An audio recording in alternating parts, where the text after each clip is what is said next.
नमस्कार मित्रांनो, पुन्हा एकदा तुमचं स्वागत आहे इन्फो मराठी 24 या यूट्यूब चॅनलवर। मित्रांनो, EPS 95 पेन्शनधारकांसाठी एक महत्त्वाची बातमी घेऊन आलेलो आहे। बातमी आहे पेन्शनधारकांना मिळणार ही मोठी भेट, EPS 95 पेन्शनमध्ये वाढ।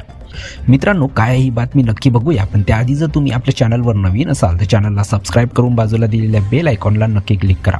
व्हिडिओ जर कामाचा आणि महत्त्वाचा वाटला तर व्हिडिओला लाईक करून आपल्या मित्रपरिवारासोबत नक्की शेअर करा। आणि हो मित्रांनो, व्हिडिओला शेवटपर्यंत नक्की बघा, जेणेकरून तुमच्याकडून कोणतीही इन्फॉर्मेशन मिस नाही होणार। मित्रांनो, निवृत्ती वेतन हा भारतातील एक महत्त्वाचा विषय आहे, जो लाखो लोकांच्या आर्थिक सुरक्षेसोबत संबंधित आहे। अलीकडेच कर्मचारी भविष्य निर्वाह निधी संघटना म्हणजे EPFOने एक मोठी घोषणा केली आहे, जी EPS अंतर्गत पेन्शनधारकांसाठी चांगली बातमी आणते।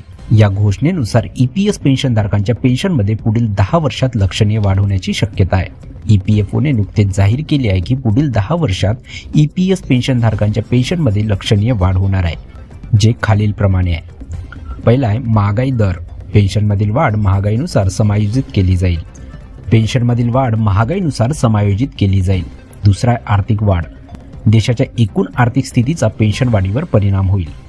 EPFOची कामगिरी। मित्रांनो, EPFOच्या गुंतवणुकीतून मिळणारा परतावा पेन्शन वाढीमध्ये महत्त्वाची भूमिका बजावेल। चौथा आहे सरकारी धोरणे। मित्रांनो, केंद्र सरकारची धोरणे आणि निर्णय निवृत्ती वेतन वाढीवर परिणाम करतील। मित्रांनो, पेन्शन वाढीची अंदाजे टक्केवारी काय राहणार याबद्दल आपण थोडंसं बोलूया। EPFOने निश्चित टक्केवारी जाहीर केली नसली तरी तज्ज्ञांचा अंदाज आहे की पुढील 10 वर्षात सुमारे 30% ते 40% पर्यंत वाढू शकते। ही वाढ खालील प्रकारे होऊ शकते।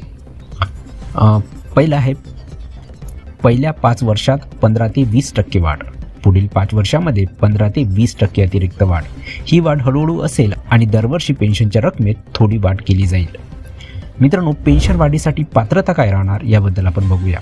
मित्रांनो, ही पेन्शन वाढ सर्व EPS पेन्शनधारकांसाठी लागू होणार नाही।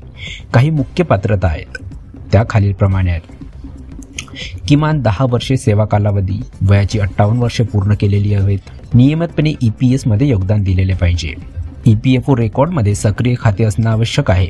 पेन्शन वाढीची अंमलबजावणी। मित्रांनो, पेन्शन वाढीची अंमलबजावणी कशी होणार याबद्दल आपण बघूया। EPFO ही पेन्शन वाढ टप्प्याटप्प्याने लागू करेल। अंमलबजावणी प्रक्रिया खालीलप्रमाणे असेल। डेटा संकलन। सर्व पात्र पेन्शनधारकांचा डेटा गोळा केला जाईल।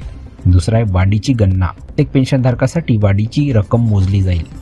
तिसरा आहे माहितीचा प्रसार। पेन्शनधारकांना त्यांच्या नवीन पेन्शन रकमेबद्दल माहिती दिली जाईल। चौथा टप्पा पेमेंट सुरू। नवीन वाढती पेन्शनचे पेमेंट सुरू केले जाईल।